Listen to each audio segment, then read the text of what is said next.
دہشت گردی ہے یا دہشت گرد جو ہوتے ہیں، ان کا نہ کوئی مذہب ہے، نہ ان کا کوئی ملک ہے، نہ ان کا کوئی دین ہے، نہ ان کو کوئی ایمان ہے.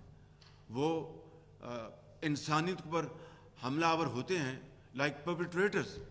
یعنی اس سے زیادہ بدترین یعنی ظلم اور ستم شاید ہی کسی نے کیا ہوگا کہ گھر میں بیٹھے ایک بچے کو وہ اللہ کو پیارا ہو جائے، ایک گھر کا ایک کمانے والا وہ اللہ کو پیارا ہو جائے، ان گھر والے تمام بچوں اور بچوں کی زندگی ہمیشہ کے لیے اندھیری ہو جائے اور وہ زندگی کے اندھے تھپیڑوں کے حوالے وہ ہو جائیں.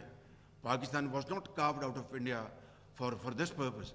Pakistan was carved out of India to become a leading nation in the community of nations, lead with a sense of pride and achievement, and not only in Islamic Ummah but around the globe.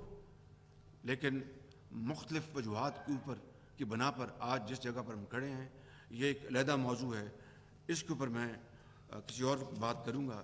لیکن اس وقت حالت یہ ہے کہ ہمیں اپنے اختلافات ہر قسم کے، چاہے وہ سیاسی اختلافات ہیں، چاہے وہ ہمارا کسی بھی مکتبہ فکر سے تعلق ہو، چاہے وہ کسی بھی علاقے سے ہو، چاہے وہ کسی بھی مذہب سے اپنے بلانگ کرتا ہو، ان تمام چیزوں کو ایک طرف کر کے ہمیں ایک سیسا پلائی ہوئی قوم کی طرح اپنے آپ کو ڈھالنا ہوگا. اور اس میں پولیٹیکل لیڈرشپ نے اس کی اونرشپ لینی ہے اور لیڈ کرنا ہے. اور تمام جو ہمارے جو آئینی ادارے ہیں وہ ہم مل کر، ہم جب تک اس قوم کو اکٹھا نہیں کریں گے یہ بات نہیں بنے گی.